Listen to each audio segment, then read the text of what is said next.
Hey everybody, welcome back to the Daily Fan Racing YouTube channel. I'm your host, GordoGambles, and welcome back to another full card breakdown, this time for the California race, the second one of the year. We had ourselves a nice Daytona 500 last week. I'm excited to dive into it. As you can tell, not the normal location, but it's nothing stopping me from breaking down this race this weekend. That's not the same for the weather we have there. I know we'll talk about it shortly, but I'm going to bring on the two guests we have here. First and foremost, we have the man, the myth, the legend, the brains behind Daily Fan Racing. No cool hat today, but Ryan Larkin is here. How's it going, my friend? Hey, what's up, bud? No, hair's looking good today, so I thought I'd go no hat.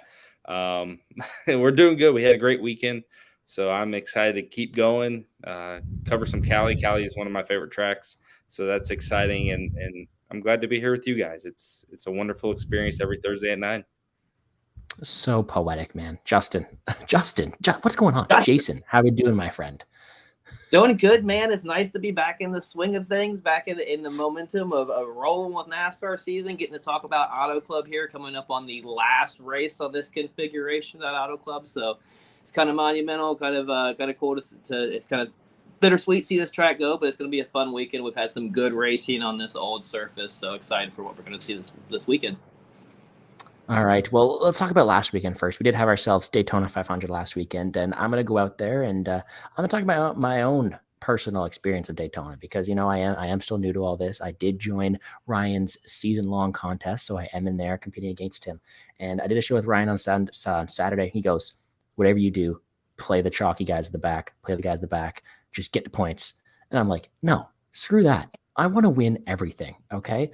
So in my lineup, it was looking so good. I had Austin Dillon, I had William Byron, I had Kyle Busch, and then I ended up in like the bottom half. So tell me about how it went for you guys. What were your thoughts of that race, which was actually pretty entertaining at the end? Do you know who finished first in that contest? Someone who is an ass. This guy. Yeah, the stack the back went well. It was easy. Play Cody Ware. Obviously, you got to play Cody Ware. Play Travis Pastrana. Play all the junk in the back. Avoid the wrecks. Collect your points, and then get to the next race. So, yeah, season-long league went great. DFS-wise, yeah, that was a great slate for me. I got to double up my money, which is always the goal, right? With these super speedway races, you play a lot of cash. You let all the fishes go out there and chase the William Byrons and the Austin Dillons and the Chase. I was so close. You have them chase those guys, and when they crash out and you're hitting with Cody Ware, it doesn't get much better. So, yeah, that went well. The weekend as a whole did not go well for me personally. I think I had – so there was 5 mechanical failures, quote-unquote mechanical failures, and I had 4 of them across the weekend. So my lineup just kind of killed from motors blowing and weird things, which didn't help. But, you know, for the site, it was huge. We had some really good winners, which is what we always hope to do. Set a record for subscribers, which is something we want to do. Obviously, YouTube channels got way over where we thought we would be in terms of subscribers at this rate, and a lot of that's due to Jason, of course. Hey, fishy fish. Ice cool. And then, you know, even like our Discord blew up. I think we gained like 200 subs over at the Discord. Like, everything went great on that side. So I'm thrilled with how the weekend went for us, and I can't wait to carry the momentum forward because I think we can win a lot of money for our subs this year. So I'm excited. Yes, let's carry that momentum. And it's always great when the people are out there adding me, thanking me for my help. And I'm like, guys, I know I'm the best NASCAR player in the world. No, I couldn't do it without you guys. I'm looking forward to learning every week. And you know what? Despite the mechanical failures you have had last week, Ryan, I enjoyed the races. I felt like I learned a lot about it, and I'm looking forward to moving forward. Jason, how was your Daytona? Daytona was fun. It was a wild race. I think it went about to script like we thought. We figured there'd be a lot of carnage. There was carnage. I unfortunately didn't get any good lineups through in the GPP. I had a lot of misses in the GPP, but I mean, the stack to back, as Ryan said, was the strategy to go with in cash. So still came out a pretty profitable weekend. Just a super speedway cash strategy always has been positive, and it remains profitable moving forward. So yeah, it was a decent weekend. All right, well, that's in the past, and we've talked about that. Daytona is always fun, but we're here to talk about Cali this weekend. And, you know, like I always like to do, and like to make things about myself because, you know, I'm selfish. I am in the States this weekend. As you can tell, I'm in a hotel. So that means I'm going to be playing a ton of lineups, and I would love to hear your thoughts on this slate this week. I'll start with you, Jason. Talk to me about how this overall track is looking this weekend. And I know there are some weather concerns. So fill us in on what's happening there. Yeah, I think that's the first thing is there's definitely weather concerns going into this weekend. We have a lot of rain on the forecast for both Friday and Saturday. Saturday all day. That means we're probably going to get a lot of activity rained out as when qualifying and practice is set for both series on Saturday. I think if Xfinity Series race is set for Saturday, probably going to get all that rained out, which most likely means the field is going to be set by a formula NASCAR likes to throw out there. That's already been kind of posted on Twitter if you guys want to check that out. So we kind of already know what the starting positions are going to be at if, that gets rained out. But yeah, then we kind of roll into the weekend, and it's California. It's a high tire wear track. So I think we're going to look at, other high tire wear tracks from 2022. We're also going to look at, past history at California. The big thing to look at in like high tire wear tracks historically, a lot of the top scores have come from that position differential. They make up about 50% of the top scores looking back in the history. That works out at both California and high tire wear tracks. And if you look at the way this slate sets up, there's plenty of position differential on the slate. And I think we're going to expect to see a lot of top scores come from those position differential guys. All right. Position differential, something to take note of. Ryan, do you have anything to add on that? What's your overall preview of the course? So California is a phenomenal racetrack. It's a shame they're going to tear it up, but we're going to find out exactly why they're doing that this weekend. So it's going to rain Thursday, Friday, Saturday, well, today, all the way through Saturday. It's basically constantly going to rain. And this pavement is, was put down in 1996. So it's old, it's wore out. And what that really does is we'll see weepers. So when they're drying the track, water's going to seep back up through underneath the pavement, leak down. And Not about the weepers. Weepers, man. It's the worst thing in the world. So that's a good reason why the track's getting redone. And then NASCAR wants to do some stuff with the land there. The land is worth a lot more as a Bass Pro Shops and, a Holiday Inn Express than it is as Turn 3 and 4. So they're going to make it a short track. They're going to add a bunch of businesses back there. They're going to turn more of a profit and give us another short track. So for me, this being the last race on this configuration is kind of sentimental for me. I'm excited to watch it, but on the other hand, it's kind of sad because it's produced some of the best racing. We didn't get to see it in 2021, so we got to miss it a little bit because of COVID. Last year was a crazy event because it was the first race really with the next-gen car. We got something new and different, and it was just a complete mess in a lot of aspects. But 2020 was a good show. 2019 was a good show. We've seen lots of moments with Tony Stewart wanting to kick Joey Logano's ass, or Joey Logano and Denny Hamlin crashing on the last side. We've seen so many moments at this track. So on one hand, it's cool to go back there. On the other hand, I am a little sentimental. But the track is great because of the racing it produces. Tires fall off extremely bad or well, depending on how you want to look at it. For me, it's extremely well because that shows drivers' ability more. You got guys who can take care of their stuff. They can drive to the front. They can make more of a difference. And then this track is 5-6 lanes wide. Drivers can run the bottom, the middle, the top. They can run all over this track, make passes. You don't have the aero dependency because you can't put your car in other places. So it really is a driver's track. It really presents really good racing. And to the place differential thing that Jason was talking about, this track sets up for that because of the multiple grooves it possesses. When drivers can move around and don't get stuck behind another driver because it's a one groove track, they can move through the field a lot easier, a lot more efficiently, and present better finishes as a result. Homestead, another high tire wear track, the exact same thing, 3, 4, 5 grooves there. They can move around to get the passes on. So Cali's a great track. Looking forward to the race, and not looking forward to the chalk, though. That's the amount of heavy owned drivers in the back will not be fun to deal with, but there's still ways to win. Hey, well, you're jumping ahead. We'll get to that chalk here shortly. Before we do, though, Ryan, you mentioned the next-gen cars last year. How much should we pay attention to last year's race? How are we really reading into the 2022 version of this race? So for me personally, I'm not reading too much into it. Now, I know there's a lot of people that are putting out spreadsheets on a daily basis trying to find some correlation. I just can't get to it. And at this point last year, like I said, it was the first ever race. Daytona 500 is a little bit different. Daytona 500 is a little bit different. That's a drafting track. We don't really see what the cars can do. This race last year was really the first show that we saw with this car. We saw numerous drivers spinning out in practice, qualifying in the race. Handling was a complete mess. Cars were getting stuck on the track when they'd have a tire go down. They couldn't move. They're going 4 or 5 laps down. So, yeah, I think Christopher Bell had a tire go down, couldn't get his car to move, and somehow got like DNF'd because of it. It was the weirdest thing in the world. The race and NASCAR as a whole was learning the car, learning the scenario, learning everything. And I think that race played out a little bit differently. Teams had to jump on the setups. The Chevys, Tyler Reddick, Eric Jones, those guys showed out because Chevy had a slight advantage early in the year. We saw Toyotas were non-existent that weekend, but towards the end of the year on intermediate tracks, they were the shit. They were the best teams out there. So I think a lot of things have evolved. And I think when you look at the beginning of last year to where we are now, it's like five years of real time with a car that these teams have known. So I think a lot of advancements have happened, and I just can't take too much away from it. And then one last thing to give like a stat to this. I know some people like stats or hearing things. From 2018 to 2020, 3 races, we had a total of 6 natural cautions. 6 cars spun out, whatever. And I didn't see what they are. One of them may be a debris caution. One of them may be for rain. I have no clue. But 6 natural cautions over 3 races. We had 10 natural cautions in the 1 race last year. That's a huge difference from averaging 2 a race to 10. And then when you look at the DNFs from those races, there was 3 total DNFs across those 3 races. 2 of them were mechanical failures.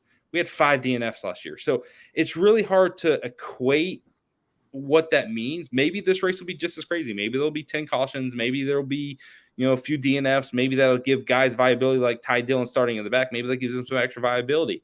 But I'm having a hard time trusting that race last year for me to build lineups off of. Yeah, last year was pretty chaotic. I went back and watched that race, and like you said, I think the longest green flag run I saw was 18 laps around. So you didn't even really get a chance for that tire wear to really come in and get those guys on that long green flag run, and those guys to really get up against the wall for that tire wear to come into play. But I do think if you do look at that race and look at the cars who were fast in that, they were also the same guys who were fast on high tire wear tracks just throughout 2022. If you just look at the guys who stacked up on the top of who was good at high tire wear tracks, they were also the guys who had fast cars at California. So I do think there is something we can pull and look forward to. But again, to your point, we're showing up to a brand new year, right? These cars are getting on the track with no practice, no qualifying. First time on the track is, this race. So Awesome. Who knows who's going to show up with what? The guy you think that's going to show up with the car, they missed the setup, they're going to struggle. So if anything, this is definitely the week to get different with those dominator plays, those guys who I think can probably lead some laps. Your field's going to focus on a few guys, and there's no reason to really be overconfident with anybody heading into this race. Yeah, absolutely. That's a really good statement, because we're going to be buried in the back looking at place differential plays, but somebody's got to lead some laps. And there's a couple of guys that everyone's on heading into this race, Kyle Larson and Kyle Busch, but there's a very good chance that anyone could lead this race. And as we saw all last year, anyone at any time, it feels like can lead right now. The cars are really equal. And then another thing that we haven't touched on yet, I don't think on the show, is all the manufacturers made aero changes to their cars over the offseason. So we don't know what these cars are going to be like. We don't know if anyone made really good, downforce gains. We don't know if anyone will struggle here at California versus at other tracks. We don't know how that's going to look. So there's a chance where Chevy had the good advantage last year. Fords may be in that spot now where they're back to equal footing or maybe slightly better. So that to me is a complete unknown. We can't predict it, but I'm very interested to see if there's maybe a changing of the guard, so to speak, on this style of track where maybe it's different than we saw last year. All right. Well, through those conversations you guys had, I heard a lot about the talk of chalk and because of there being no qualifiers, there will be a very, very chalky lineup. Talk me through that, Jason. We'll start with you. Why are we going to see chalky plays this week, and is it worth playing into them?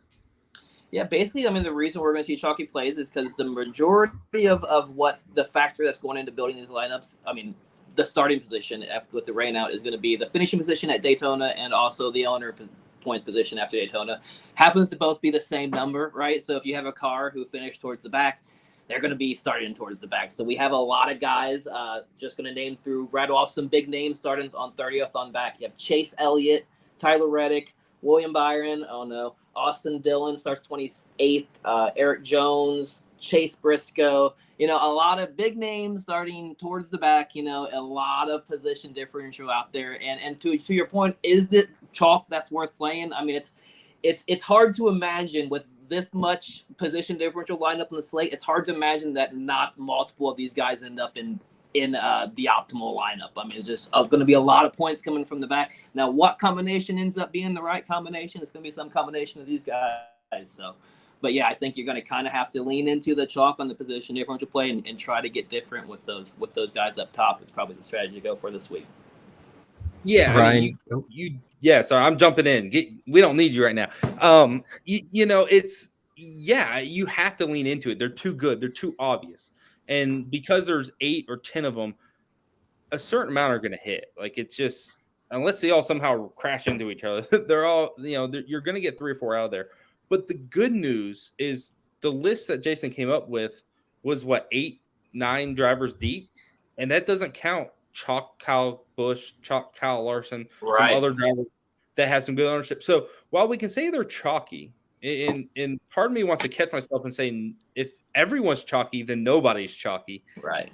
I think we're going to see numbers on certain guys that are maybe 35, 40%, but there's so many quality plays that I don't think anyone's going to be at that 55 number, 55, 60% number that we often see when guys start at the very back. So there's an advantage to playing these guys. There's an obvious floor and upside, even if they never touch the lead. But there's not going to be like super heavy ownership, and I think you can mix and match these guys pretty well, and then get different in some other areas and kind of separate yourself in with some low ownership plays. I know we'll get into some dominator options in a little bit, but I think that's going to be the key areas. Maybe find someone who can lead this race and win it. Yeah, to that point, I think if you're just looking at the way this is setting up to where, like, if we see guys like Larson and Busch who are also going to come in probably like high owned, like you said, I mean, everybody's probably going to gravitate to Larson as a favorite, right? One here last year, starting 15th. Like, what does that do with a guy like Chase Elliott starting 32nd, right? Is he going to, like, are we going to, but I think that's a good point you bring up because you're probably going to see all these guys in that 30% range. So at that point, the ownership doesn't matter, right? So play the guys who are starting 30th on back, right? And maybe let the Larsons and Kyle Busch go this week, right? I mean, those are the guys who are more apt to probably bust. They're starting a little further up. They need more dominator points, right, to compete with those guys starting 30th on back. That's a good way to get different, and still get a lot of the upside guys starting back, and then you can kind of mix and match with some dominator guys in place of the Larsons and Busch. Yeah, and to piggyback off that is almost you can look at it as a flip, a reverse. If I'm sitting there thinking, because I think Larson and Chase Elliott are right next to each other in price. So let's just assume they're the same price for what we're doing, or that you can afford both. We can say Chase Elliott starts 33rd or wherever he starts and finishes 8th. That's a really good day. But if Kyle Larson starts 15th, finishes 2nd, has 15, 20 fast laps, is he outscoring Chase Elliott? And therefore, is he the better play? You're going to get a lot of points from Byron, from Jones, from those guys. Is picking Larson over Chase, Larson scoring 5 more points than Chase, a better situation, better play, and then maybe Chase is not in that optimal lineup. He may score really well, but salary keeps you away from that or what have you. So I think there's a lot of ways that you can go, even if you're playing within the heavier owned drivers. Yes, from a cash standpoint, I know I posted it earlier. The cash lineup is super obvious. Cash, I'm almost not even considering playing because it's like everyone should know what the lineup is, and if they don't, I guess they're fish. But or they just don't really, they don't really understand the concept. But everyone should know what to play in cash, and so in that aspect, maybe that's not a good spot. But GPP, people are going to spread the ownership out. People are going to look for ways to be different, and as a result, I think you're actually going to see. You can play whatever you want and not get too overexposed to anybody, and the field won't be overexposed, and it'll actually probably be a normal slate in terms of tournament, which is kind of cool. Like I'm not too worried about it. Well, we're going to stick with you right there, Ryan. You talked about getting different. You talked about your DraftKings targets. How are you getting different? What are your top DraftKings targets for Cali this weekend? So, I think for me, there's a couple of areas, and I know Jason's got Almirola on his list of drivers he's liking, so I'm going to throw Almirola out there. But that type of play, a guy that's maybe starting 20th, 22nd, that's in the lower half of the field, while people are on Justin Haley, while they're on some other drivers, is a nice look. But for me, the biggest area, and I think a lot of people that play tournaments a lot, that have the ability to play a lot of lineups, or maybe are willing to risk their money, to play more of the Joey Logano's, to play more of the Alex Bowmans, to play more of those guys that are starting in the top 10 who can lead and dominate this race and have shown the ability to do that in the past. I think that's the area where you can be different and you can break the slate. You can literally hit on a guy that's 10% owned, 9% owned, 12% owned, whatever, who goes out there and leads 50, 70 laps and wins.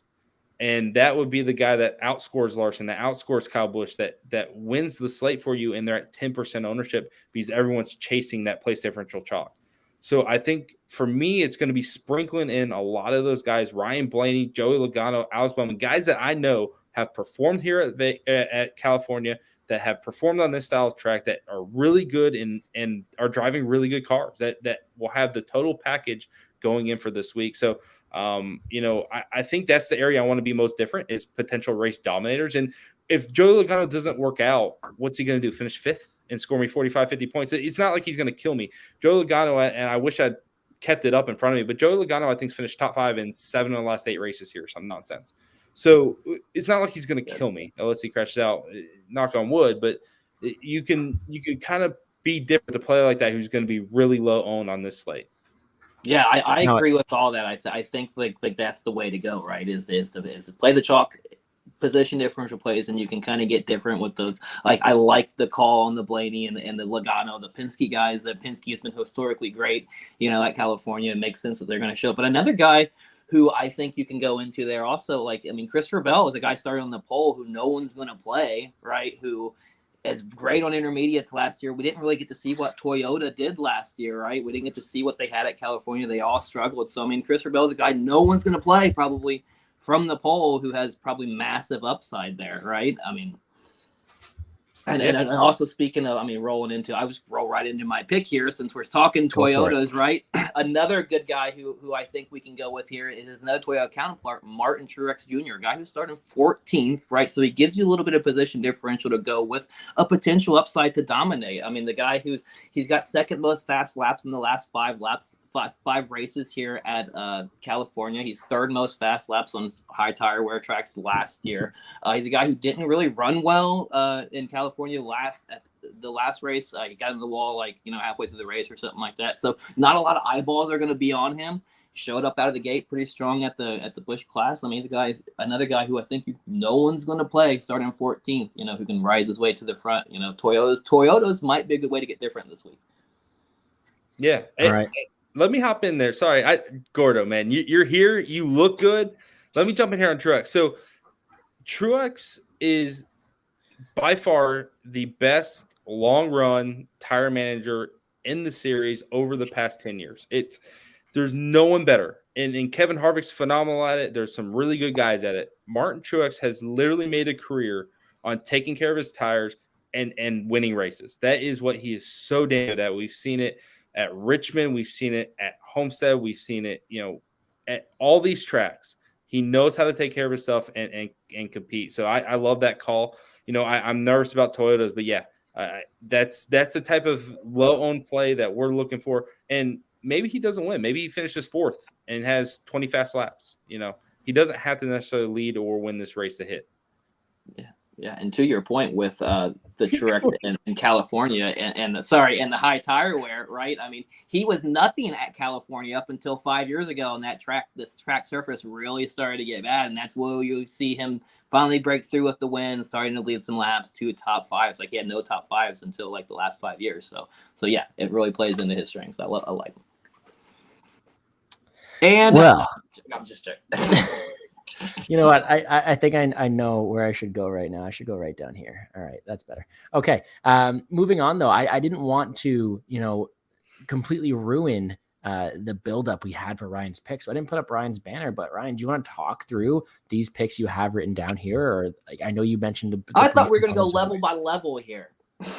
Well, Gordo was supposed to pull up the DraftKings slate. I guess he was supposed to share the screen. I have it. You want me to?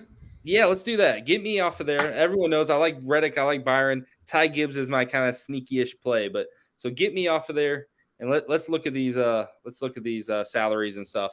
I think the top end. We've talked a lot about the chalk. The Kyle Larsons, the Chase Elliott's, the Kyle Busches that are starting in the back. Where where we can be different is Joe Logano, Ryan Blaney, Christopher Bell, Martin Truex. So we've kind of already covered this dynamic, I think, a lot. The only guy basically in this range, Ross Chastain, the poor man's Ricky Stenhouse, he comes in. Oh, that's right. Ricky Stenhouse won after you said Ross Chastain was going to win. That's right. So poor man's Ricky Stenhouse, Ross Chastain still up there. But Tyler Reddick coming in at 9,100, who dominated this race last year, it is a really good play. And he's starting, 35th? He's starting second to last there. So I expect him to finish top 10. This is a track where he can make a big difference. Gotta love DraftKings putting him in the Sam Hunt Racing number 45 Toyota. Beautiful job, DraftKings. Know what the fuck you're talking about. But, Tyler Reddick's going to be really good. I think he's a top 15 almost lock unless he puts it in the wall. But great driver at this track, going to be able to do a lot on skill and talent alone. So love Tyler Reddick. 9,100 is going to be able to afford in a lot of lineups. So yes, chalky. Yes, add him to the list. But that's a play I really, really like. I'm just going to eat into that at that price. And then, that pretty much covers all. We've covered everyone up top. We've covered the places to pivot to. We've covered all that. But that mid-range that we can get into now is really going to be the kind of range that we can separate ourselves. Well, you know what? Maybe if I was allowed to talk more often, you guys would know that next we're going to talk about the mid-range. No, okay. I'm just messing with you guys. Keep spitting out that information. We all know my job here. It's to make you guys sound good. And you know what? You guys are killing it so far. Let's keep it rolling. Mid-tier range, Jason. Tell me about it. Who you targeting? Yeah, dropping down mid-tier ranges again, we're going to run into a little bit more chalk, right? We see Austin Dillon Price 8,100 probably going to start 28th. The guy who ran second, third here last year, great at high tire wear. Everybody knows that now. Secrets out on Austin Dillon. He's going to be pretty popular. Eric Jones. I've been saying it for 5 years. Yeah, I know. Eric Jones now, right? He guy ran top 5 here. Another guy ran Grant Dart, and everybody's going to be on Eric Jones, right? Starting 34th. Great play. These are all great plays. It's hard to really make an argument against any of these guys. Chase Briscoe is a guy starting 30th. I don't think he's going to get near as much attention to these guys who still starting 30th. I think he's going to have a little bit lower ownership, but still he's going to carry some ownership starting 30th. And Chase was running up, towards the front of this pack. I think he got 9 fast laps. So he was running up there, at California last year. So there's possibility, you got to like that upside starting from 30th on back. But I think where you can get different at in this range, a place I like to go is I like Brad Keselowski starting 16th. Here's a guy who historically great at California, 4 top 5s in the last 5 races. Last year, first time on a big speedway with RFK and his new team. And he was actually moved his way up into the top 5 of this race, was moving forward before he got in an accident, got stuck in the grass and had to get towed out and kind of ruined his day. But I think Keselowski is a guy starting 16th who I think can finish top 5 and provide enough position differential in this range to score competitively with these other guys if they don't equate to what we're thinking they could. But he needs to finish top 5 to really pay off with these other position differential guys in this range. Okay, over to you in those mid-tier range, Ryan. Who are you liking? So I got 2 guys. I think there's one thing we should point out though when it comes to the chalky aspect is, Jason and I both, there's 4 or 5 guys in that range, but we both put Byron as our favorite play. And I think Byron's probably the chalkiest play on this slate at 8,900. Maybe people gravitate towards Reddick at 91, but Byron is just going to see so much ownership. I think people are really going to like that play. I think he's going to be super chalky because he fits really well. When you start lining up the Kyle Bushes and the Larsons and the Elliots and you see how much they cost versus dropping down to Reddick and Byron, it's a big difference. But so Byron's probably that key play to be different on, right? We both have him right here. If he crashes out, how much of the field are taken out and how much can you take advantage of that? Just something I wanted to throw out there. 2 guys I really like. One, Kevin Harvick. Kevin Harvick is an unbelievable driver. We know this. Really good at taking care of his equipment. Really good at high tire wear tracks. Really good at this style of track. I feel like he's a guy that if he was 4th or 5th at the end of this race with 7, 8, fast laps, I would not be surprised. That type of performance, scoring 55 points or so on DraftKings, and especially on FanDuel, we don't talk enough about FanDuel on here, but if Kevin Harvick's finishing 5th or 6th on FanDuel, he's probably optimal. And he can 100% do that. Do I think he wins? No.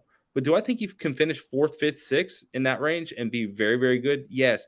And then if Byron has an issue or Eric Jones only gets to 15th or so, or if some of these other plays don't quite deliver their upside, maybe they just have an average race, then Kevin Harvick's that guy that's going to be low owned and get some love, or get to change the slate, or maybe be the optimal play at 10%. I guess you get what I'm saying, even though I'm stammering. But so Kevin Harvick's guy, and at the end of the day, he's going to run top 10.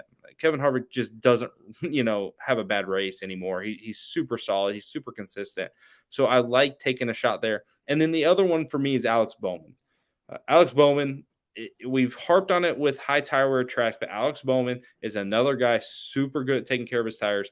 We've seen him win Richmond. We've seen him win Chicago, which I miss Chicago as a track because that track was just starting to wear out. It was just starting to produce good racing. He won there. He won here in 2020, in the last race before COVID. So Bowman has a good track history, a good high tire wear track history. He's in a good car, and guess what? He's starting at the front. He can easily get the lead early in this race. He can lead the first 50 laps or so, lead 50 laps in the beginning of this race, while Larson and Busch, and maybe Larson leads the last part and wins this race, or Kyle Busch does it. But who leads the first half of the race? Maybe it's Alex Bowman. Maybe Bowman's on the optimal as a result, and nobody's going to be on him. If he was over 8%, I'd be kind of shocked with where we're at sitting on this slate. So I love the upside with a potential dominator up against all those place differential guys. I love that call because he's a guy who has that upside to score against those place differential guys, like you said. That's a great call. I like the Bowman call there. I think you even interesting with Bowman. Sorry, what's interesting with Bowman, right, is you can do like a position. You can play your position differential guys as expensive guy and use Bowman, the cheaper guy, as your dom, right? And like Bowman's your dominator, and like it's a different construction. I like it. It's a good call there. Yeah. And then MMA Degenerate says Hendrick stack, and I mean you can, because of the pricing, you can reasonably play all 4 Hendrick drivers and still get a decent lineup out of it. So you should actually be making lineups with that. There's no reason to be afraid of that. If they if they have the fastest cars on track, right? If Hendrick comes in, they have the most speed, they have the best handling cars, whatever. They're going to take lead. Yeah, Bowman can lead early. Larson can lead late. Both of them finish top 5. Elliott and Byron from the back can finish top 10, and hit their place differential numbers. Yeah, absolutely. There's a path to all 4 being optimal. And it's not even that crazy of a scenario. So, is it the type of thing I would lock in or go super heavy on? No, but if you made 10 lineups and you had one that was stacked like that or 2 that was stacked like that, I'm not blinking an eye on that one. All right, well, let's round out the breakdown here with your lower down options. Ryan, we'll go back to you. What are your low options on the slate? So there is, again, chalk in this range or heavier owned guys. Justin Haley's going to jump off the page because of where he starts. I got Jason's math here. So I think Justin Haley's starting 29th. That's a guy that consistently battled for top 20s most of the year and showed a lot of top 15 finishes. He was really good. His team was great on pit strategy calls, great in getting him into positions to be successful. So I like him as a top 20 threat. And, if he finishes 19th, scores his, 24, 25 points plus 10 place differential points, that's a good solid score for his price, but super heavily owned. Ty Dillon's going to start last, I think, because where Ty Dillon is, I think at like 5,300, I'm not exactly sure, but like 5,300 range, he's going to fit with higher price lineups where Kyle Busch and Kyle Larson and Chase Elliott, those type guys are paired together. And I think Ty Dillon's going to get a lot of ownership as a result of that. And I don't know if his upside is much better than 28th or 29th.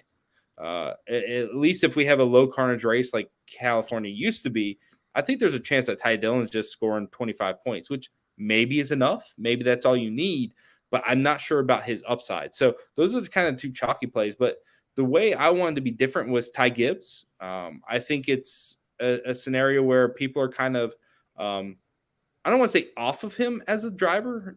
I mean, they know he's talented, but it's not like this obvious play. It's not like someone who's coming in and going to dominate an Xfinity race. He's just another guy now. And yes, he's in a Gibbs car, but he's making his first start on this track in a Cup car. He doesn't have, I think he only has 1 start at all on this track, which was last spring, right? So he doesn't have the experience of the other guys. He has a learning curve. Toyotas weren't great here last year, so it's not like you can say, oh, Toyotas were great, let's just jump on Toyotas.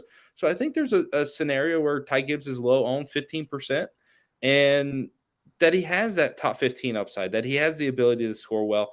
So that's my favorite play, kind of to be a little bit different, but also get a place differential play that's somewhat safe, won't necessarily kill you if he doesn't succeed. So I like Ty Gibbs in that range.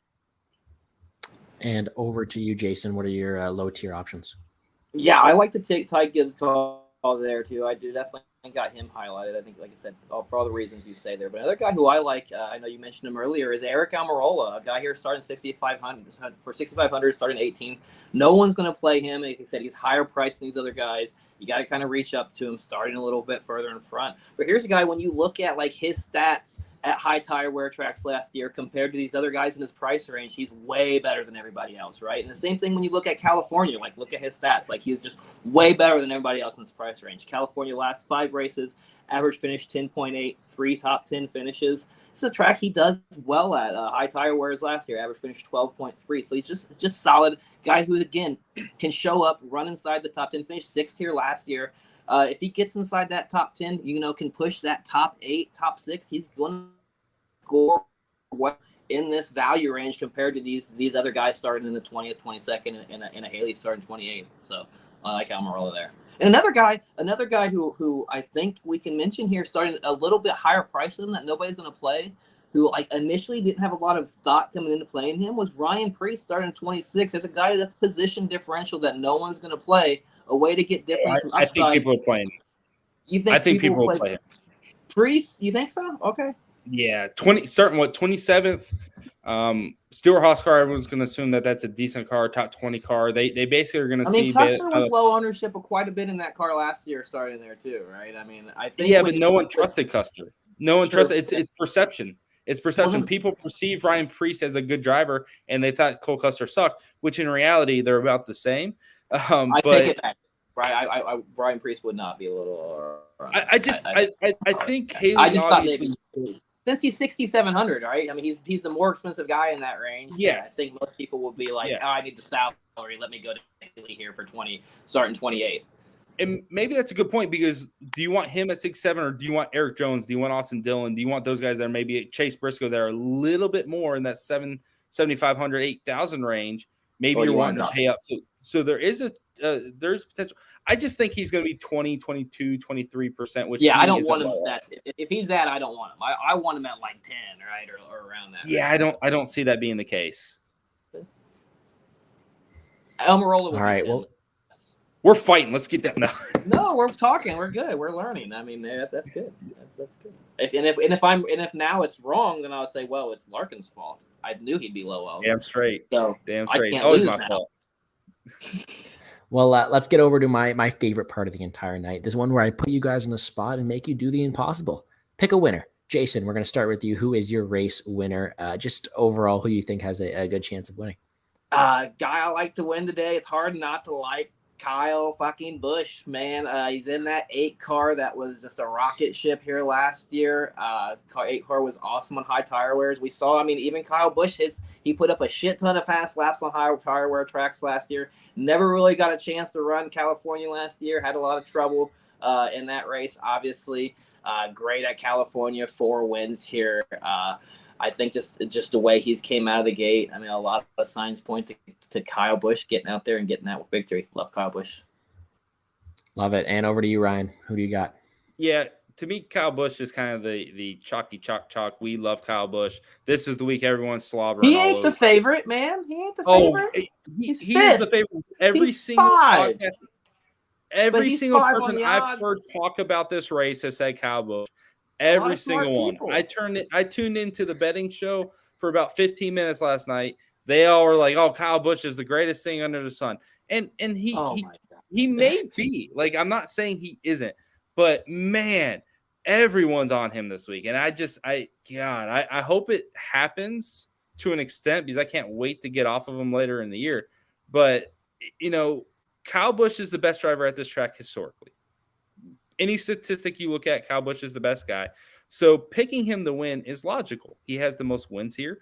He has the most top fives here. He has the most laps led here. He is the guy. You're not going to be surprised when he do it. And that's because this is a driver's track, and he's a damn good driver, right? For me, though, I'm looking to be a little bit different. I'm not trying to hit the obvious play. And then I ended up on someone who's kind of obvious, and that's Joey Logano. But, you know, I think when you look at this, wow. yeah, right. When you look at this race historically with the Alex Bowmans that have won here, and it's not just about, oh, Kyle Larson's going to come in here and dominate. That's not the case. When you look at Kyle Larson's track history, it's, oh, good, a second place finish, a fifth place finish, 14th, 22nd, and then he wins. There's been very few people who are consistently good here, who are consistently at the front. Kyle Busch is obviously one of them, but Joey Logano's the other. And I think Logano's a guy that can win this race. I'm prepping myself for the Fords having a better car overall this year, especially on the intermediate in this style of track. And then I got Joey Logano, who I think is the best driver in NASCAR at this point. But, you know, if you look at his last 6 finishes, 7th, 4th, 5th, 2nd, 12th, and 5th, super consistent, always at the front, always contending for the race win here. I just feel like that's one of the best drivers, and I get him starting towards the front. I get him at low ownership. And quite frankly, I think this is a race he can win, especially if the Fords are back equal footing with the rest of the field. For what it's worth, I've made 3 outright bets, and one of them is Busch, and one of them is Logano. So there you go. Not that far off. No, we're right, arguing guys. about liking the same things. Well, I love some arguing. I think that's been a great show. Before we get out of here, though, I'd love to have you guys plug your own stuff. Let them know where they can find the rest of your work. Ryan, I know we will be doing another hotel-style video, no pun intended, throughout the rest of the weekend. Tell them where they can find you, Ryan. Yeah, so we got the main site, premium content, DailyFanRacing.com. We're going to have our full coverage of Xfinity and Cup this week, and me and you will do a podcast this weekend. Hopefully we can get an early rain out call on qualifying, and we can do that sometime earlier on Saturday. And then I'm going to drop a newsletter. We're actually going to give out Luke's article for free this week. So we're going to drop that in the newsletter. So look for that. Subscribe to our newsletter. Got the free Discord. We got free stuff, paid stuff, all types of stuff. So come join us, come win with us, and go look at the testimonials page. We had about 4 or 5 winners from last week that were pretty big wins, 4-figure wins. So things are going great. Come join us. Have fun. And Jason, your turn. Yeah, you guys know me. You can follow me at DFS NASCAR on Twitter. You can find my stuff at runpuresports.com. Put out my article with my cheat sheet, driver poll, cores, all that good stuff gets put out every Sunday morning. We happen to have a lot of big winners and screenshots as well in our Discord, so we had a good weekend as well. So yeah, it's check us out, follow us, follow me. Yeah, that's it. Well, if you're looking for any NASCAR content, don't look at me. If you want any UFC stuff, follow me on Twitter at GamblesGordo. Feel free to check me out there, but these guys above me are the superstars of the show, and I appreciate doing the show with them each and every week. So go show them some love, sign up for their stuff, and they will not disappoint. Gordo, don't sell yourself short, man. Like I told you today, yes, they're tagging you, be something, you may prompt us to say something that leads these people to playing the right plays. You're a part of it, man. You are a part of these people's success. Enjoy it. Yes, and I do enjoy it very much. But when they're looking for additional NASCAR content, that I cannot provide. That's true. That is true. But that's going to do it for us here on the Daily Fan Racing YouTube channel. Appreciate everybody tuning in. Please hit the like button down below. Subscribe to the channel. Show some love to these guys above me. And guys, best of luck to your contest this weekend. Let's make some money, guys. Peace.